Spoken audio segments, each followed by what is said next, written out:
એવા સમયમાં જ્યારે અમેરિકા અને યુરોપિયન દેશ રશિયા વિરુદ્ધ ઉભા છે, ત્યારે રાષ્ટ્રપતિ પુતિન 2 દિવસ ભારત પ્રવાસે છે. તેમના પ્રવાસ પહેલા રશિયાએ કહ્યું કે ચીનની જેમ તે ભારત સાથે પણ સીમાઓથી પર થઈને સંબંધો બાંધવા તૈયાર છે. આ માટે રશિયાએ 3 મુદ્દાનો એજન્ડા પણ સામે રાખ્યો છે. નમસ્કાર, હું મનોજ. શું મોદી સરકાર પુતિન માટે ટ્રમ્પની નારાજગીનું જોખમ લેશે અને પુતિનનો આ પ્રવાસ ભારત માટે તક છે કે પછી મુસીબત? જાણીશું આજના એક્સપ્લેનરમાં.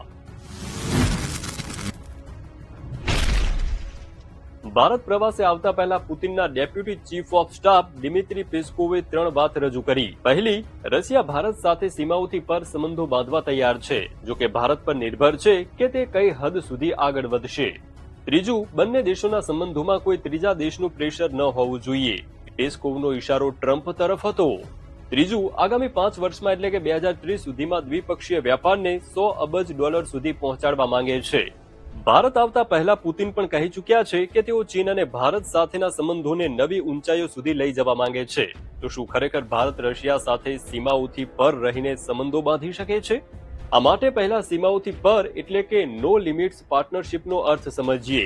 આ એવા દેશો વચ્ચે થાય છે જે એકબીજાની વિરુદ્ધ કોઈ નીતિ ન બનાવે, ઇન્ટરનેશનલ સ્ટેજ પર હંમેશા એકબીજાનો સાથ આપે, કોઈ શરત વગર સૈન્ય, આર્થિક અને રાજકીય તાલમેલ જાળવી રાખે, સંકટ, યુદ્ધ કે આફતમાં કોઈ પણ દબાણ વિના એકબીજાને મદદ કરે.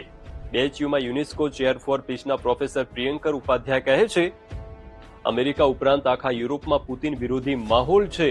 એવામાં ભારત રશિયાની નો લિમિટ્સ પાર્ટનરશિપ થઈ તો ભારતે